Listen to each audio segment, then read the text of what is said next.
This week on 14kFrames, laptop seizures at U.S. airports, follow the yellow brick road, Viacom versus YouTube, and Hulu.com.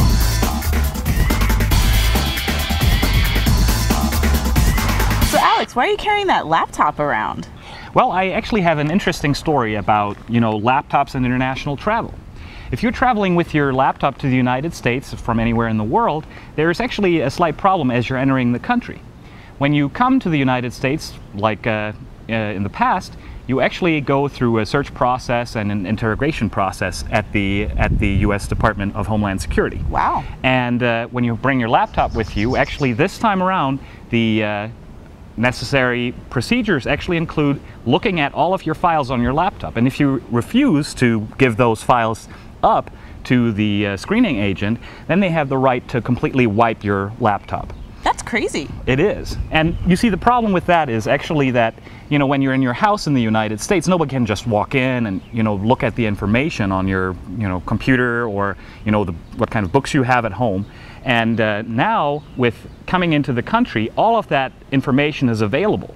And Homeland Security actually has the right to copy all of your files on your computer, which is a huge problem for international travelers.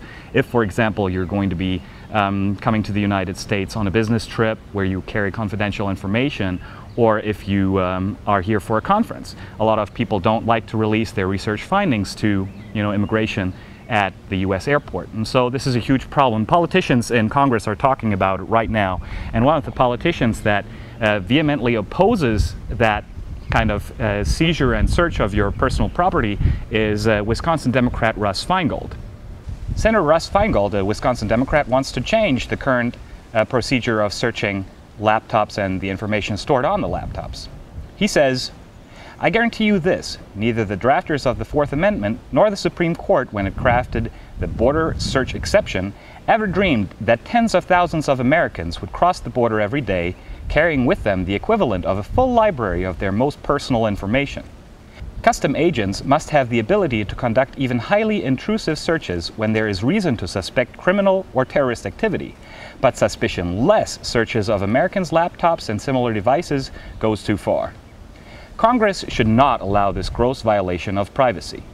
So yeah, Natalie, I think that's, a pretty wild story, and for any of us who like to travel abroad, this is, something to think about when we're coming back into the country. Make sure that your files are easily accessible by border security. If you are not willing to release that information or give the password to your user account on your computer, the U.S. government has the right to delete all information off of that hard drive. That's just pretty lame, I think. I agree. So, next segment, follow the yellow brick road. Well, Alex, have you ever been called a blockhead and then wondered why everybody laughed? As a matter of fact, yes, I have. Well, in this segment of 14kFrames called Follow the Yellow Brick Road, we're going to look at American popular culture through movies and films and its impact on English phrases and idioms. So Cool. The first movie we're going to look at is The Wizard of Oz,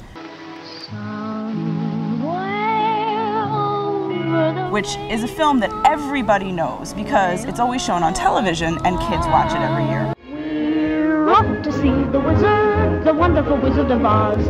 We hear he is the Wizard of Wiz, if ever a wiz there was. If ever, oh ever a wiz there was, the Wizard of Oz is one because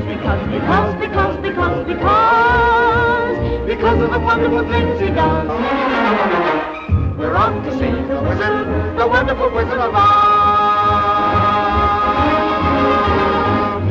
The Wizard of Oz is a 1939 film which is based on L. Frank Baum's novel of the same name.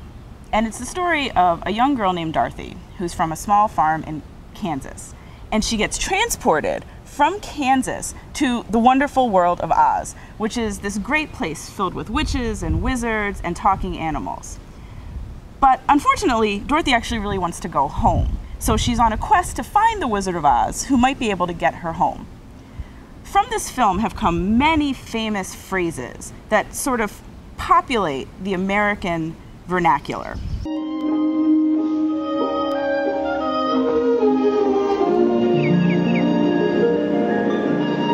Toto, I have a feeling we're not in Kansas anymore. One of the first phrases that everybody knows is "we're not in Kansas anymore." And I've heard that before. Have actually. you? Yep. Yeah. Yep. Do you remember what kind of situation you heard it in? It's sort of like people like to say that, I think, when a situation has changed and they haven't adapted to the new situation. That's really right on. You use it when you're in a new or unfamiliar situation, or maybe a strange situation. Another phrase that a lot of Americans know is "there's no place like home."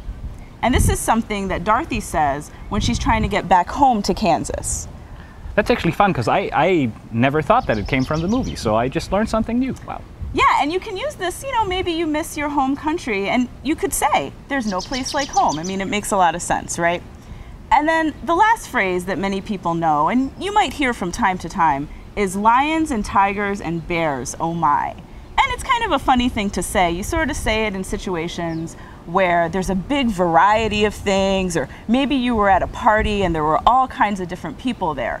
So you could tell your friends, oh, at that party, lions and tigers and bears, oh my. So try some of these phrases out on your American friends, and I guarantee they'll be impressed. All right, I'm going to do that. So this week in tech news, we have some interesting stuff. Viacom and YouTube are in a lawsuit right now. And actually, YouTube was asked to give up all of its information that it stores on the users that are using YouTube. And so maybe you are just watching YouTube and not really putting any videos on the website. But it affects all of us who use YouTube.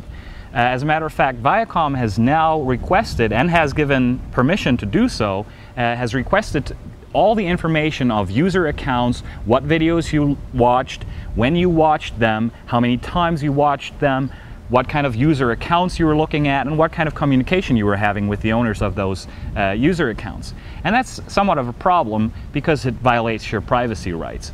However, one of the things, the idea behind this lawsuit is actually that Viacom wants to find out if the majority of the content that is viewed by users on YouTube is based on copyrighted content, for example, by Viacom, the studio, or if it's actually home-created content like our podcast here. And Viacom suspects that most of the content that is being watched on YouTube is actually copyrighted, and they want money for that. And they're actually suing YouTube for about $1 billion to get a compensation for all those video clips that might be stored on YouTube and that are actually owned by Viacom. Wow.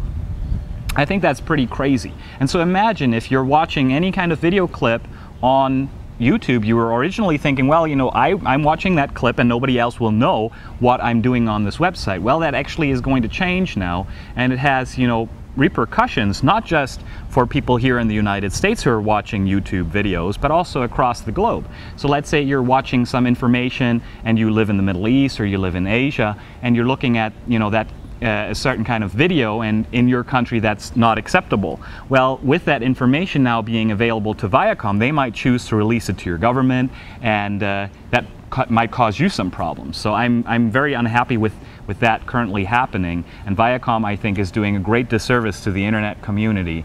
And I think that laws right now here in the United States haven't fully embraced the privacy nature of the internet yet. And I wish that in the future we're going to see a strong stance on privacy rights for people who are producing and viewing content online, and that's going to make life a little bit easier for the rest of us who are, just plain viewers of sites like YouTube, for example. Very true. So Natalie, I have a cool link this week for us. It's Hulu.com. Hulu started in November of last year, and so it's been around for a little while. But Hulu.com is actually a website that allows you to legally watch television programs that are currently airing in the United States. And, I don't really watch television at home. I do most of my television watching now through Hulu because it gives me the flexibility. I can watch whenever I want to. I don't have to be in front of the television at a certain time. Right. I can watch at 10 o'clock at night or at 6 o'clock in the morning. And there are a couple of really cool shows on Hulu. I know you like House, so House is on Hulu. Oh, great. And you can watch all episodes, lots of great programs on there, and I highly recommend you check out Hulu. It's at Hulu.com. And this was episode number 1 of 14kFrames. We hope you'll join us next week. Check out our blog at 14kFrames.com. See you next week. Bye-bye.